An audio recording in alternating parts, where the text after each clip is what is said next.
Good morning everyone, I'm Teacher Jix and today I'm going to be helping you achieve your dream of being competent at math. So, siguro dito, I will start by making you interested in math. So, one way is to solve an interesting problem. I have here a problem from the PMO qualifying stage held last January 14, 2023. So, ito is problem number 1. And I think I'm going to make this a series. So, I'll start with the first problem and then I'll work my way into the other 23 problems kasi may 24 problems doon. So, the PMO, for a little background, is the Philippine Mathematical Olympiad. So, merong qualifying stage, area stage, and everything. If you want to learn more, you can go to their website or I will just leave a link below. So, let's start with the problem. So, here is problem number 1. Sabi dito, ang hinihingi, how many 4-digit numbers contain the digit 5 or 7 or both? So, you're given 4 choices. 5,416, 5,672, 5,904, or 6,416. So, in solving these type of problems, ang first na gagawin talaga is to understand what the problem means. So, one way to do that is through the use of a Venn diagram. So, eto. So, ano ba itong Venn diagram at what does it say?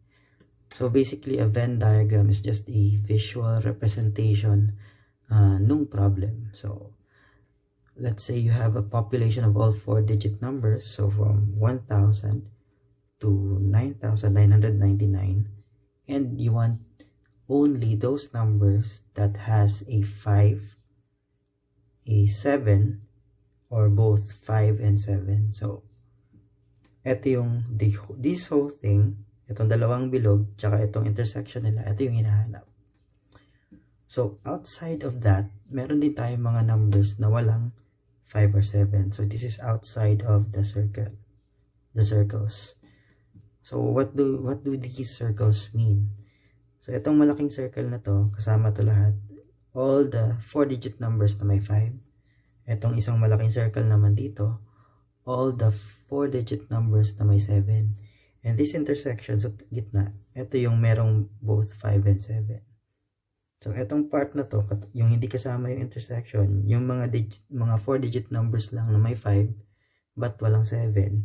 And dito naman, itong circle, pero di kasama tong intersection, are all the 4-digit numbers that contain 7, but no 5. Okay, so, now, meron na tayong understanding ng problem at ano yung hinihingi, which is this whole thing. We can formulate or we can make a formula out of this. So, ang approach ko is ganito. So, ang formula na iisip ko is total number of 4-digit numbers, label natin just 1, minus 4-digit numbers with no 5 or 7, label natin as 2. So, in this way, makukuha natin ang lahat ng 4-digit numbers with 5 or 7 or both. Ang tanong, how can we get the number of 4-digit numbers with no 5 or 7? Okay, so dito ko i-introduce ang concept ng permutations and combinations, and more specifically, permutations with repetition.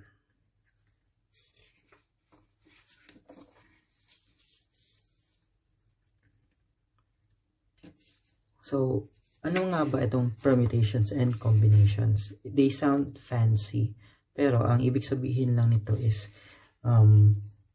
it involves yung mga problems na meron kang set of choices and how many ways you can choose from those choices. So, for example, meron ako ditong sticky notes. So, may 4 na kulay. may orange, may pink, may green, may yellow. Sa permutation, pwede ko itong i-arrange in any way that I want. So, pwede yellow mauna, or your pink yung mauna, or your green ang mauna. Ang tawag dito, permutation. So, ang permutation is just the number of ways you can arrange a set of choices. Sa combination naman, etong isang to is one combination. Kasi, how many ways, ang combination kasi, yung order does not matter. So, kahit na nauna yung yellow o nauna yung green, isang sticky note pa rin to. So, this is just one combination. Another example is when you're flipping a coin 3 times. So, when you flip a coin, magkaiba yung permutation, number of permutations, magkaiba din yung number of combinations.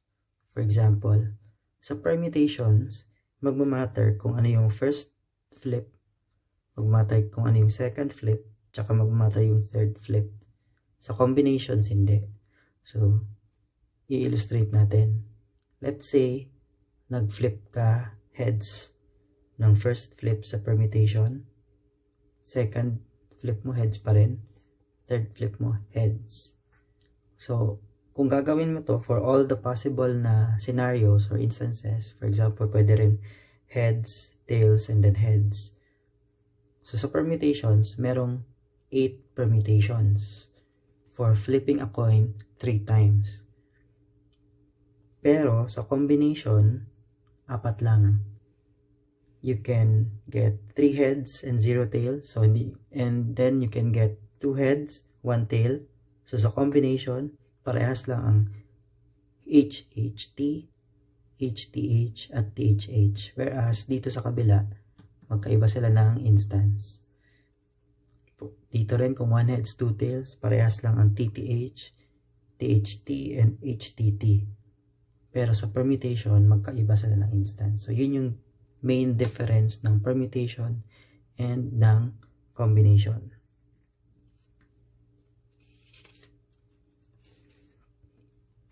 Now, ano namang ibig sabihin when you have a permutation with repetition? Dito, ang ibig sabihin lang, you can repeat the number of choices dun sa next na naman na time na mag-choose ka. So, for example, let's say n equals number of choices. So, meron kang heads or tails. And r, how many times na mag-choose ka. So, in our example, how many times you flip. So, dito, sa first flip mo, meron kang n choices, heads or tails, so dalawa. Sa second flip mo, dalawa pa rin, so n. So on and so forth kung how many times ka mag-flip. So, sa example natin, 3 times. So, to get the number of permutations, you just multiply n r times. Or, stated another way, n raised to the power of r. So, dun sa example natin, you have 2 choices, so heads or tails, and you have 2 choices every time you flip. So, 2 times second flip 2, and then the third flip 2, you have 2 cube or 8, which is yun yung answer natin kanina. So, yan yung permutations with repetition. You can also do that with combinations, and there are also permutations without repetition and combinations without repetition. Pero, for the purposes of this problem, iti-table na muna natin yun. And I will discuss them in another video.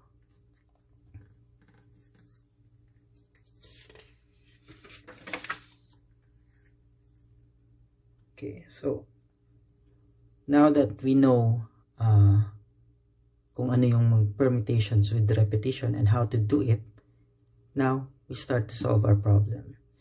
So yung first part, yung nilabel ko as 1, we need to find out the total number of 4-digit numbers. So yung population natin is from 1,000 up to 9,999. Ibig sabihin 1,000 is the first 4-digit number. So yung last 3-digit number is 999. So we just have to subtract 999 from 9,999. So that will give us 9,000.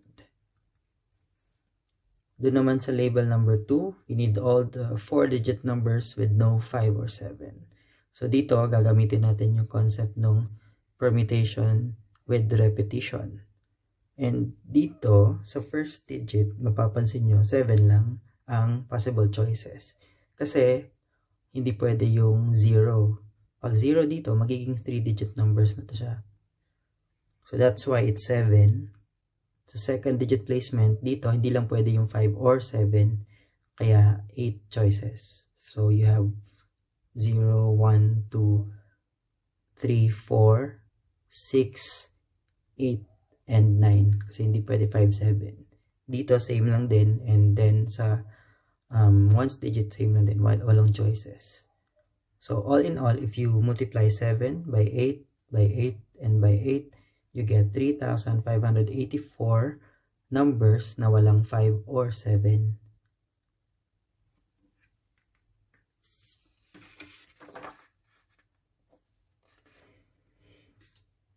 Now, lastly, you plug into our formula.